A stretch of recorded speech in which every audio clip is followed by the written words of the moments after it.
Bonjour, la petite vidéo de la semaine. Aujourd'hui, la thématique de la vidéo est vraiment une thématique bien spécifique, destinée aux personnes qui se sentent enfermées dans une espèce de mécanique où elles n'osent pas s'exprimer lorsqu'elles ont besoin d'expliquer quelque chose qui est important pour elles.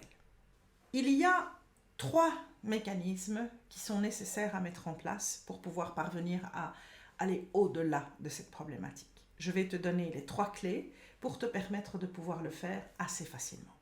Tout le monde n'est pas dans cette situation. Certaines personnes n'ont aucun problème à s'expliquer en public, à donner leur avis, à être même éventuellement imposantes dans la manière dont elles le font, et d'autres personnes, pas nécessairement introverties, mais qui ont beaucoup moins confiance en elles, ont plus de difficultés à oser répondre quand elles sont dans une situation compliquée. Elles ne s'expriment pas au moment où il y a un problème et finalement elles se rendent compte qu'il y a une frustration très importante qui s'installe parce que comme elles n'ont pas pu s'exprimer, elles n'ont pas pu donner leur avis et donc quelque part la situation se met en place au-delà de ce dont elles ont besoin ou au-delà des limites qu'elles seraient amènes de pouvoir poser. Il y a 2 solutions possibles. Soit il va y avoir une bagarre, une explosion, parce qu'il y a une saturation qui va se mettre en place et que cette personne, à un certain moment, va craquer. Le problème, c'est que la plupart du temps, quand elle va craquer, ce sera comme une étincelle qui se met en place, liée à un sujet qui n'a strictement rien à voir avec la problématique de base. Soit elle doit absolument trouver une solution pour pouvoir parvenir à s'exprimer.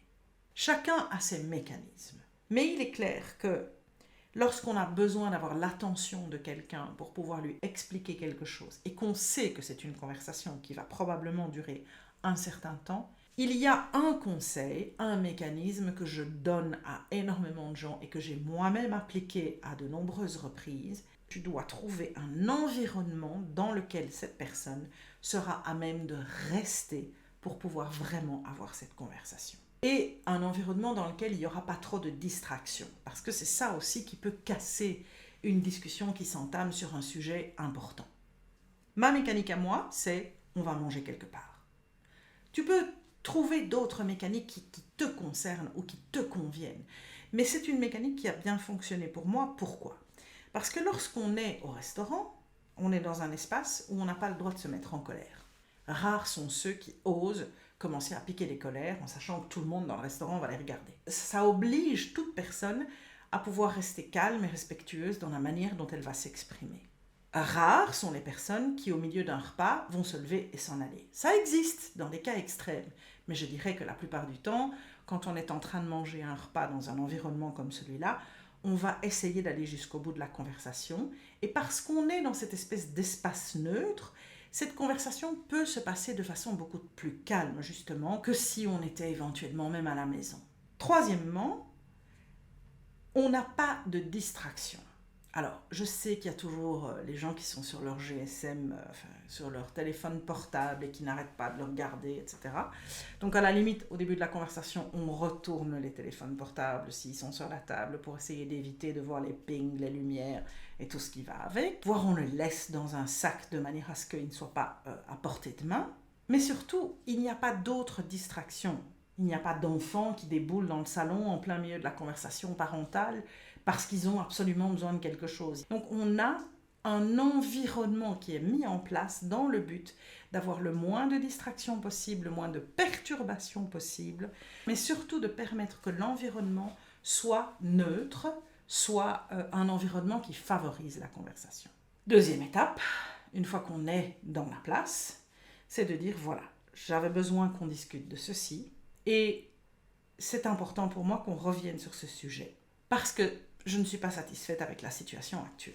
Dans cette étape numéro 2, il y a un élément essentiel qu'il faut ne jamais oublier. Parce qu'on réfléchit à cette problématique, il y a plein de choses dans notre tête qui font que la manière dont on va donner des explications peut être en total décalage avec ce qui s'était effectivement passé au moment où on avait eu cette discussion qui peut dater d'il y a plusieurs jours, plusieurs semaines. Donc, il faut refaire une espèce de mise en état. Il faut redéfinir le problème de là où on est parti.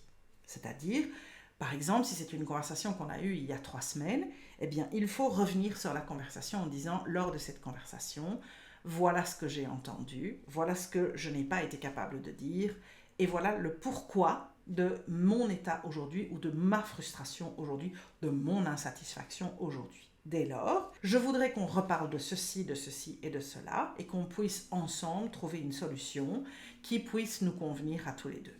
À ce moment-là, la personne qui est en face de toi repart de là où le problème a commencé pour toi, mais pas pour elle.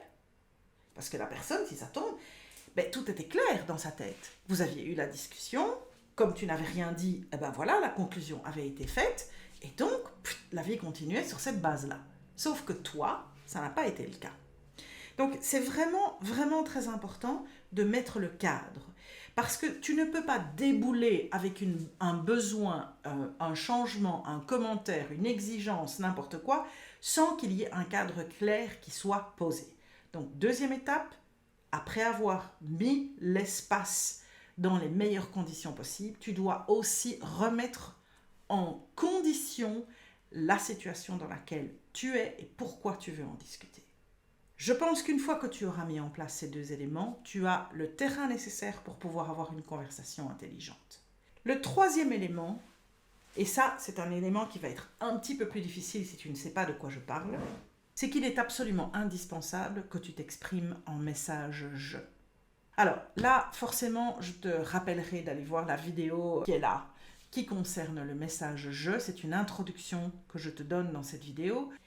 Mais le message « je », c'est de comprendre une chose essentielle. Si tu t'exprimes en utilisant que des messages « tu », et « tu n'as pas fait ceci », et « tu as fait cela », et « tu as dit ci », et « tic et tralala », tu vas te retrouver dans une situation de conflit garantie. Parce que le message « tu » a une portée extraordinairement violente d'accusation. Et nous sommes tous conditionnés à l'utiliser. Donc je ne dis pas que je ne le fais pas aussi. Mais quand tu dois communiquer sur quelque chose d'essentiel pour toi, pour lesquels tu fais l'effort de trouver un environnement qui te convienne, comme par exemple d'aller au restaurant, de remettre en contexte la problématique pour que l'autre comprenne bien d'où vient ta frustration, il est essentiel que tu saches l'exprimer pour ouvrir le dialogue. Et pour ouvrir le dialogue, tu dois n'exprimer que ce que tu as vécu. Je me sens mal. J'ai des difficultés par rapport à cela. J'ai ressenti ceci. Et il y a toute une construction à faire. Donc cherche, renseigne-toi si tu ne sais pas de quoi je parle. Cherche dans les vidéos que j'ai déjà faites, tu retrouveras quelques explications là-dessus, parce qu'il est vraiment, vraiment essentiel que tu comprennes la portée de ce message. Ça demande de la pratique. Ce n'est pas toujours facile à pouvoir faire du premier coup, mais si tu prends bien conscience que chaque fois que tu utilises un « tu », il y a le risque que ce « tu » devienne un vrai « tu » accusateur, tu mesureras le message que tu dois faire passer d'autant mieux. Et à partir du moment où tu as ces trois éléments réunis, eh bien, je te garantis que tu vas pouvoir engendrer un dialogue et j'espère que tu trouveras la solution de ton problème, la clarification dont tu as besoin, les moyens pour pouvoir te sortir de cette situation de frustration dans laquelle tu es et qui te permettront de pouvoir vraiment changer la donne et réouvrir un dialogue. Et la prochaine fois que tu te retrouveras dans ce genre de situation, rappelle-toi qu'il est indispensable de sortir de ta zone de confort et de ton silence et d'oser t'exprimer parce que c'est au moment où le problème se pose qu'il faut exprimer ce qui est important pour toi. Le faire 3 semaines après, 3 jours après, 3 mois plus tard va engendrer beaucoup plus de difficultés, beaucoup plus de frustration, beaucoup plus de situations qui peuvent vraiment dégénérer. Et donc, ton apprentissage, c'est ok, tu solutionnes la problématique parce qu'elle a été installée et que tu veux, et là je t'ai donné les moyens de le faire, mais la prochaine fois, je t'en supplie, fais l'effort de t'exprimer. Demande à l'autre d'attendre un instant que tu puisses réfléchir si c'est nécessaire, mais dis ce que tu penses, ose t'exprimer. Tu n'as pas besoin d'être agressive ou d'être triste pour le faire. Apprends simplement que pour pouvoir avoir un poids dans la discussion, c'est au moment où elle se passe que tu dois pouvoir aussi exprimer ce qui est important pour toi. Voilà, quelques clés pour pouvoir t'aider à solutionner des situations peut-être un peu difficiles. J'espère que ça t'aidera et tu le sais, tu trouves des ressources sur le site oserpartager.net et je suis là si tu as besoin d'un coup de main. Il y a toujours 1 heure de coaching offerte si tu veux essayer de me contacter et si tu veux aller plus loin, on peut en discuter. Bonne communication, bonne récupération de problématiques et à la prochaine fois. Salut!